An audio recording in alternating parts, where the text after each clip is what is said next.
మనకి మరింత సమాచారం అందించడానికి సాంబా ఖమ్మం నుంచి అందుబాటులో ఉన్నారు. సాంబా, నిజంగా ఇప్పటి వరకు ప్రభుత్వం నుంచి అధికారికంగా నెక్స్ట్ రెడ్ అలర్ట్ కి సంబంధించి ఎటువంటి సమాచారం లేదు.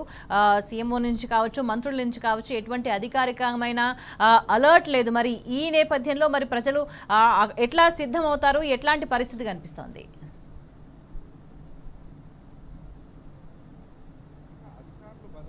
ఇక్కడ ప్రభుత్వ నిర్లక్ష్యము, ప్రభుత్వ అలసత్వము, ప్రజల పట్ల ప్రజల ప్రేమ లేకపోవడం, ప్రభుత్వం చేసేటువంటి తప్పుదాల వల్ల అధికారులు బలైతున్నటువంటి పరిస్థితి కనపడుతుంది. చాలా సందర్భాల్లో అధికారులను మనం ప్రశ్నించేటువంటి ప్రయత్నం చేసినప్పుడు మమ్మల్ని ఏం చేయమంటారు సార్, మాకు ఇప్పటివరకు ప్రభుత్వం నుంచి దీనికి సంబంధించినటువంటి ఎలాంటి డేటా రాలేదు, ఎటువంటి సూచనలు సలహాలు రాలేదు, ఈ వరద బాధితులకు ఇంత సహాయం చేయమని మాకు చెప్పిన వాళ్ళు లేరు, ఇక్కడ బోట్లు ఎందుకు అరేంజ్ చేయలేదని ప్రశ్నించినప్పుడు వాళ్ళు చెప్తున్నది ఏంటంటే, బోట్స్ అరేంజ్ చేస్తే ప్రభుత్వం బోట్లు పంపితే మేము వాటిని ఎగ్జిక్యూట్ చేసి ప్రజల ప్రాణాలు కాపాడేటువంటి డ్యూటీ మేము తీసుకుంటాము, మా దగ్గర మేము డబ్బు పెట్టి చేసేది ఉండదు, కేవలం అధికారులు అంటే ఎగ్జిక్యూషన్ పార్ట్ మాత్రమే చేస్తాము, కానీ నిర్ణయాలు చేయాల్సింది, దానికి సంబంధించినటువంటి సౌకర్యాలు కల్పించాల్సింది, డబ్బు సర్దుబాటు చేయాల్సిందంతా కూడా ప్రభుత్వ పెద్దలు, ఎవరైతే రాష్ట్రాన్ని పరిపాలిస్తున్నటువంటి పార్టీ కావచ్చు, ఆ పార్టీలో ఉన్నటువంటి నాయకులు, మంత్రులు, ఎమ్మెల్యేలు కావచ్చు, శాసనం ద్వారా నిర్మితమైనటువంటి వీళ్ళంతా కూడా దాన్ని డిసైడ్ చేయాల్సి ఉంటుంది, కేబినెట్ ఉంటుంది. ఆ ప్రక్రియ జరిగిన తర్వాత ఏ రాష్ట్ర ప్రభుత్వం అయిన తర్వాత నిర్ణయం తీసుకున్న తర్వాత దాన్ని అమలు చేసేటువంటి బాధ్యత అధికారుల మీద ఉంటుంది. కానీ ఆ ప్రభుత్వమే మొద్దు నిద్రపోయి అధికారులకు ఎలాంటి పరిస్థితులు, ఎలాంటి సూచనలు సలహాలు ఇవ్వడం లేదు, సమీక్ష లేనటువంటి పరిస్థితులలో ప్రజలకు వాళ్ళేం చెప్తారు, ప్రజలు వాళ్ళ దగ్గర నుంచి ఏం పొందుతారు అనేటువంటిది ఇక్కడ మౌలికమైనటువంటి ప్రశ్న. అందుకనే ఇవాళ ఎందుకు నిన్న 9 ఏళ్లలో ప్రజల చేత సన్మానాలు పొందినటువంటి అధికారులు ఉన్నారు, ప్రజలు భుజాన ఎత్తుకున్నటువంటి అధికారులు ఉన్నారు. ఈ అధికారి వల్ల మా మండలానికి, మా గ్రామానికి న్యాయం జరిగింది, మంచి జరిగింది అని ఒక అధికారి ట్రాన్స్ఫర్ అయితే ధర్నాలు చేసినటువంటి పరిస్థితులు గతంలో ఉన్నాయి. ఆ అధికారి పోవద్దని. ఇవాళ అదే అధికారి ముప్పు ప్రాంతాల్లో పర్యటించడానికి వస్తే నువ్వెందుకు వచ్చావని ఎదురు తిరిగేటువంటి పరిస్థితి. అంటే ప్రభుత్వం మారిన తర్వాత, ప్రభుత్వం యొక్క ప్రయారిటీస్ మారిన తర్వాత అధికారులు బలయ్యేటువంటి పరిస్థితి ఖమ్మం జిల్లాలో కనపడుతుంది. ఖమ్మం జిల్లాలో కాదు, రాష్ట్రంలో కూడా అదే పరిస్థితి కనపడుతుంది. ఎందుకంటే ప్రభుత్వం సడన్ ఫండ్ తీసుకొచ్చి 100 కోట్ల రూపాయలు, 200 కోట్ల రూపాయలు వెచ్చించి సహాయ చర్యలు చేపడితే బాగుండేది. నిన్న ఒక అధికారి మాట్లాడుతూ ఒక పాయింట్ రేజ్ చేశాడు. ముఖ్యమంత్రి గారు ప్రకటన చేశారు, ఒక్కొక్క ఇంట్లో 5 లక్షలు, 6 లక్షలు, 20 లక్షల దాకా నష్టం పోయిందని ముఖ్యమంత్రి గారు చెప్తున్నారు. 5,438 కోట్ల రూపాయలు రాష్ట్ర వ్యాప్తంగా నష్టం జరిగింది అంటున్నారు. కానీ మళ్ళీ ఇంటికి 10,000 ఇస్తా అంటున్నారు. మేము పోతే ప్రజలు అదే అడుగుతున్నారన్నా, మమ్మల్ని ఏం చేయమంటారు సార్ అని చెప్పి అధికారులు చెప్తున్నారు. కాబట్టి ప్రభుత్వం నుంచి అలర్ట్స్ కావచ్చు, ప్రభుత్వం నుంచి ఎలాంటి హెచ్చరికలు కావచ్చు అధికారులకు రావట్లేదు, అధికారులు ప్రజలకు చెప్పడం లేదు. కాబట్టి ప్రజలు ఇప్పుడు వాళ్ళు ఒకసారి బుద్ధి వచ్చింది కాబట్టి ఇక ముందస్తుగా వాళ్ళు మేము ప్రిపేర్ అయి ఉంటాం అనేటువంటిది చెప్తున్నారు. ప్రజలు చాలా మంది చెప్తున్నారు. నిన్న ఒక ప్రకాష్ నగర్లో ఒక వ్యక్తి ప్రశ్నించాడు ఈ ప్రభుత్వాన్ని, మొట్టమొదటి అంటే మీరు అధికారంలోకి వచ్చిన తర్వాత 10 నెలల్లో వచ్చినటువంటి మొట్టమొదటి వరదనే మీరు హ్యాండిల్ చేయలేకపోతే ఇంకా 4 ఏళ్ల పాటు, అంటే మొత్తం 5 ఏళ్లలో ఇంకో 4 ఏళ్ల పాటు మీరు అధికారంలో ఉండేటువంటి ఆస్కారం ఉంటుంది. ప్రతి సంవత్సరం 1 లేదా 2 వరద సిచ్యువేషన్లు ఖచ్చితంగా ఏదో ఒక ప్రాంతంలో వచ్చేటువంటి అవకాశం ఉంటుంది. గోదావరి కావచ్చు, కృష్ణా పరివాహక ప్రాంతంలో వరదలు కావచ్చు, లేదంటే ఇటువంటి cloud burst situations, red alert జారీ చేసేటువంటి పరిస్థితులు కావచ్చు ఉండొచ్చు.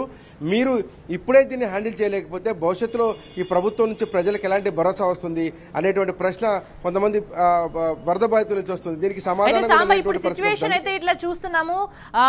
ఎల్లుండి ఇవాళ 4వ తారీఖు, 6వ తారీఖు నుంచే రెడ్ అలర్ట్ ఉంది, 9వ తారీఖు వరకు. కానీ అంటే ఈ పాటికే కొంత అలర్ట్ గా ఉంచాలి, వాళ్ళని తరలించే ప్రయత్నం చేయాలి. రేపు ఒక్కరోజు మాత్రమే సమయం ఉంది. జరుగుతున్నవన్నీ చూస్తుంటే అధికారులు ఏమాత్రం సిద్ధంగా ఉన్నట్టుగా అయితే కనిపించట్లేదు. సో అంటే నెక్స్ట్ వచ్చే విపత్తుకి ప్రభుత్వం సిద్ధంగా లేదు, ప్రజల్ని అలర్ట్ చేయదు అని అనుకోవాలి. ఎందుకంటే మొదటిసారి వచ్చినప్పుడు అని అంటే సరే కుదరలేదు అనుకోవచ్చు, ఇప్పుడు ఇంకా వరద పరిస్థితిలోనే ఉన్నారు, అదే మోడ్ లో ఉన్నారు ప్రజలంతా కూడా. అయినప్పటికీ కూడా మరి ప్రభుత్వం నుంచి స్పందన లేకపోవడానికి ఎట్లా చూడాలి? ఇదంతా ఒక ఇంటెన్షనల్ గా, ఉద్దేశపూర్వకంగానే ప్రజలను నిర్లక్ష్యం చేస్తుంది ప్రభుత్వం అని భావించాల్సిన అవసరం ఉందా?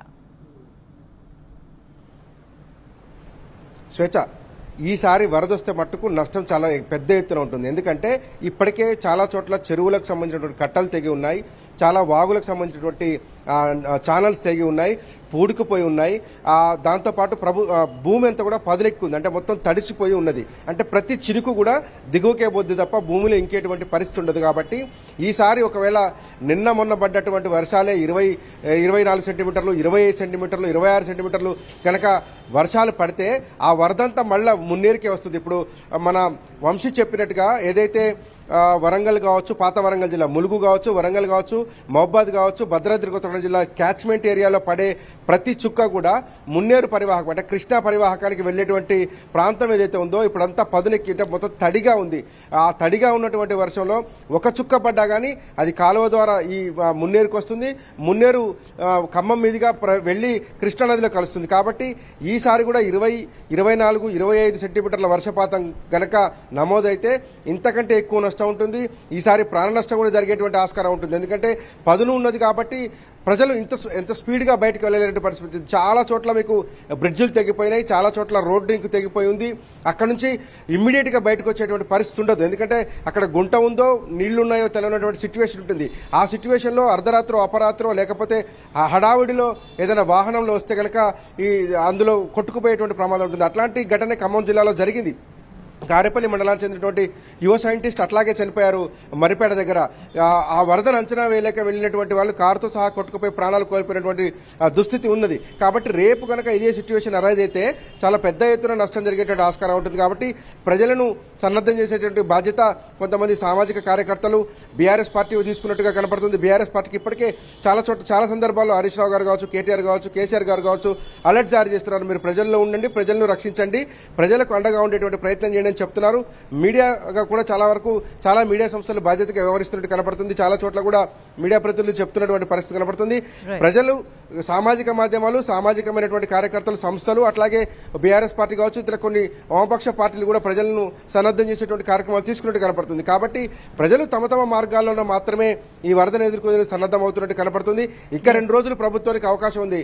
ఈ 2 రోజులైనా తేరుకొని కాస్తైనా పునరావాస కేంద్రాలను ఏర్పాటు చేసిన అవసరం ఉంది. పునరావాస కేంద్రాల్లో ఇక వాటి చక్కదనం మనం మర్చిపోయిన చెప్పుకోవాల్సిన అవసరం ఉంది. పునరావాస కేంద్రాలలో అన్నం వండితే ఉడకనట్టుగా ఉంది. ప్లస్ అక్కడ ఉంటే ప్రాంతాలలో కరెంటు పోయింది, కరెంటు సప్లై ఉండదు. అదే ప్రాంతంలో పునరావాసం పెడతామని అధికారులకు తెలుసు. ఒక జనరేటర్ ఏర్పాటు చేసుకుని కనీసం ఆ పునరావాస కేంద్రాలైనా జనరేటర్ సెక్యూర్తోని కనీసం అక్కడ లైట్ ఏర్పాటు చేసుకునేటువంటి ప్రయత్నం చేస్తే బాగుండేది. దోమలు కుడుతున్నాయి, ఎట్లాగో దుప్పట్లు వాళ్ళ చేతిలో లేవు కాబట్టి కప్పుకునేటువంటి ఆస్కారం కూడా లేదు. అక్కడ 100 మంది ఆ పునరావాస కేంద్రాల్లో ఉన్నప్పుడు కేవలం వంట చేసి పెట్టి వదిలేస్తున్నారు తప్ప ఆ రాత్రి వాళ్లకు కనీసం ఆ కరెంటు ఏర్పాటు చేసేటువంటి జనరేటర్ సదుపాయాలను కూడా కల్పించుకోలేదు. మంచి ఫంక్షన్ హాల్స్ ఉన్నాయి, మంచి ఏరియాలు ఉన్నాయి. కొంచెం 1-2 కిలోమీటర్లు తరలించి తీసుకుపోతే కనుక ప్రజలను సెక్యూర్ చేయొచ్చు. కానీ వాటికి బిల్లులు కట్టాల్సి వస్తుంది, అక్కడ డబ్బులు చెల్లించాల్సి వస్తుంది. కాబట్టి ప్రభుత్వం అటువైపు ప్రయత్నం చేసినట్టుగా ఏం కనిపించట్లేదు. సరే, ఏదేమైనా కూడా ప్రజలు అన్నిటినీ చాలా క్లియర్ గా గమనిస్తున్నారు. నిజంగా ఆపద కాలంలో ఏం చేస్తారు అనే దాన్ని ఎవరైనా సరే చాలా మనసులో పెట్టుకుంటారని అంటుంటారు.